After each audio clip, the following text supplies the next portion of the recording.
Here on our channel, we have many projects where we have made custom speaker adapters from robust plastic materials along with 3D printing.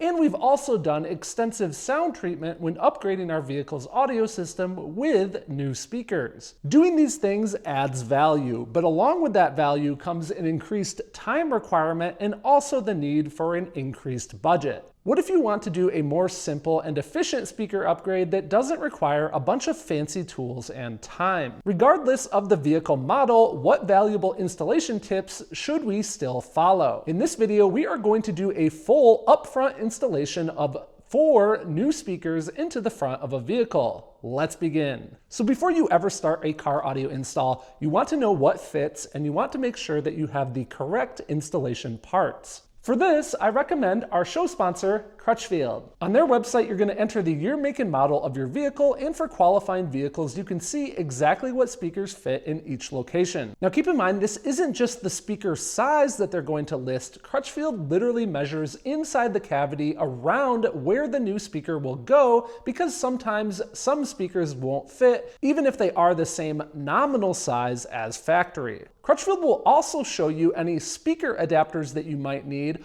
along with speaker harnesses that match the OEM plugs in your vehicle. So no cutting of that factory wiring, and this makes it easy to return a vehicle back to stock later if you would like. Finally, Crutchfield also has their master sheet document, which details step by step how we will access each speaker in the vehicle so that we can replace it. After doing a little bit of research on the Crutchfield website, I was able to determine exactly what I need to install the speakers into this vehicle. To learn more and potentially save on your next project, be sure to visit the links down in the video description. So let's get this installation underway. First of all, I have the 3.5-inch mid-tweeters that are going to be going up into the corners of the dash. For these, I've selected the custom fit CF-350MTs from our other show sponsor, JL Audio. These are unique because they are designed to be a mid-tweeter, meaning they play the mid-range frequencies, but they also play all the way up to 20 kilohertz, covering the full range of frequencies. To pair with those, we of course also need the woofer in the door. In this case, we're going with the CF-690W, also part of the custom fit lineup from JL Audio. And you can see this is quite the substantial 6x9 right here. Again, another unique solution, as these include adapters for popular vehicle applications like Ram, GM, and Toyota. In this case, since we're mounting into a Chrysler, this is more of a direct mount solution. We of course also now have our speaker harness plugs. We were able to determine exactly what we needed from Crutchfield. This way, we're not needing to cut any of the factory wiring. We can simply plug into it. And then finally, we just need some simple hand tools here. We have some different pry tools along with a screwdriver, and this is going to come in handy when we do those dash located speakers. This is just a 90-degree adapter. I also have Crutchfield's research notes here with their master sheet, which we will be using step by step to complete this install. Let's start with doing the door speakers. So step 1, I need to pry out the cover behind the door release handle and remove one exposed 10mm screw. Sometimes a small pick tool comes in handy for this. There's a small little indent that we can get that pick tool inside of, and that's easy enough. And this is a 10mm bolt, so I'll have to be extra careful not to lose my socket here. To make sure that I don't lose track of any of these small parts, I'll just put them in this container. Next, I need to pry out the rubber mat inside the door pull cup and remove another exposed 10mm screw. There we go. There we go. Now I need to pry up the power switch panel and disconnect each of the harnesses. Be extra careful here to do this gently so we don't scratch any of our plastic. And unplug. Now here's the biggest step of all. I need to pry out all of the sides of the door panel to release the 12 clips and disconnect the harness and door lock and release cables, and then remove the door panel. For doing this part of the process, it's very handy to have one of these really wide pry tools. You're gonna kind of work your way around. You could feel for each of the panels with this large tool and then pry it away from the metal door. Once I can kind of get my hand behind here, I prefer to just use my hands, and then we should be able to pop this up and off the door. Oh, one more clip there. One more clip up there. There we go. And here's the first wire harness that I need to release. And you can also see each of the cable mechanisms here that we can release. I find that sometimes those can be a bit finicky to get on and off, so I rather just put down a mover's blanket here to protect the bottom of the door panel, because now we have more than enough access to our component woofer that we need to replace. So on that 6x9 speaker, there are 4 Torx T30 screws securing it that we need to remove. Get our T30 here, and let's pop these out. Now this isn't as critical for when you're taking out the fasteners, but I intentionally like to use hand tools anytime you're threading something that is metal into something plastic, just to avoid potentially stripping out that plastic when we do go to mount the new aftermarket speaker back in place. Sometimes these factory speakers can be just a little bit stuck. They kind of have this gasketing material around the back side of the speaker. So sometimes you need a pry tool, and then we'll just disconnect that speaker harness. So check it out, guys. We've got our factory speaker here, a 6x9, and then we also have, of course, our aftermarket speaker that we are now going to prep for installation. Now, before I connect our new speaker harness to our aftermarket speaker, I do want to do a quick polarity check. So what I do is I take the factory speaker here and I'm going to compare our new aftermarket plug. That's because this is the female side of the plug, which is on the speaker. Obviously, the male part of the plug is still in the vehicle. I want to line this up. So if you see that little nub right there, that little ridge, we have that on top on both the harness here, and it might be a little bit harder to see on the speaker, but it's also on top of the speaker there. So according to the harness, the left side here should be negative and the white side here should be positive. So what I can do is take this little speaker polarity test tool, and again, I have negative on the left and positive on the right. I've connected to the terminals there.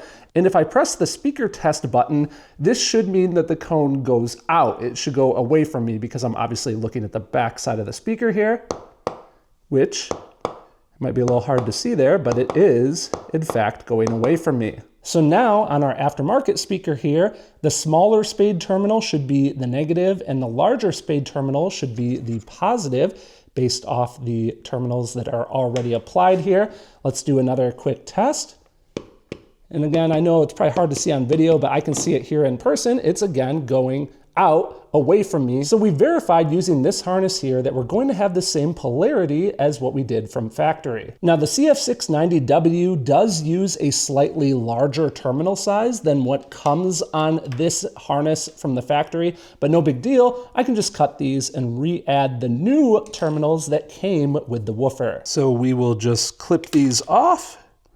We will strip this wiring and crimp on the new set of terminals here, obviously making sure that we pay attention that the larger terminal is on the positive wire. I'm going to use the insulated section of my crimpers here.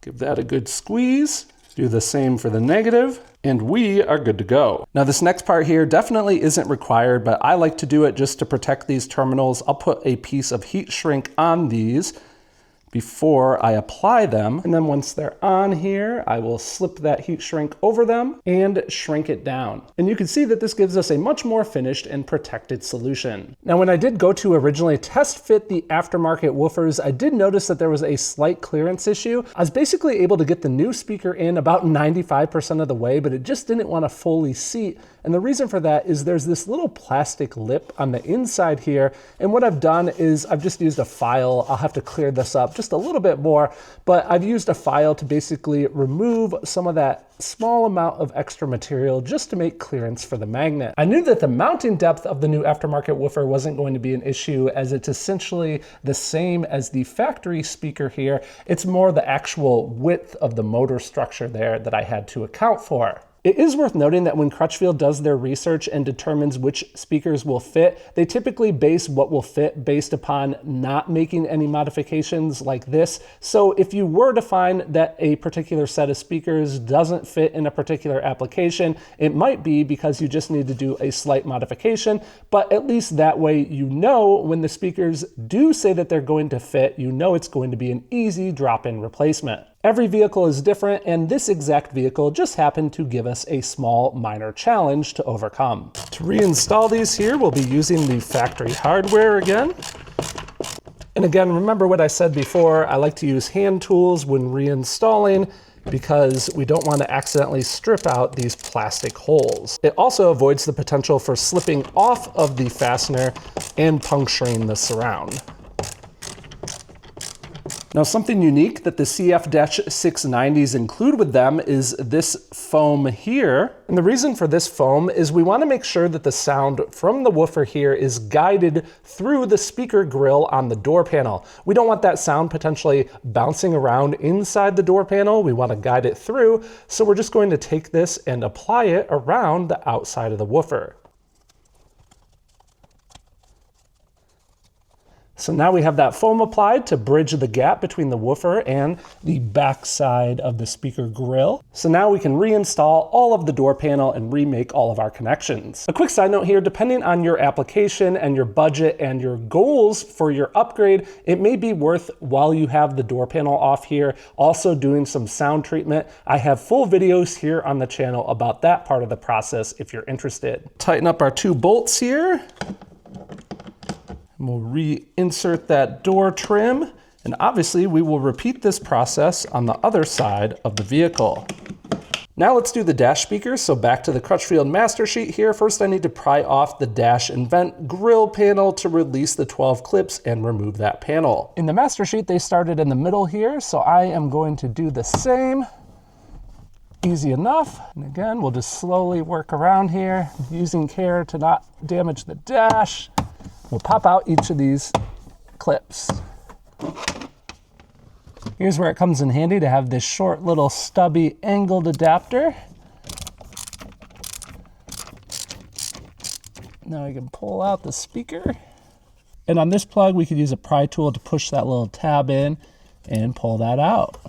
Let's again do a quick polarity check. So according to our aftermarket plug here that we got from Crutchfield, the right-hand side should be the positive. So I've got that connected, positive, and the cone should go away from us.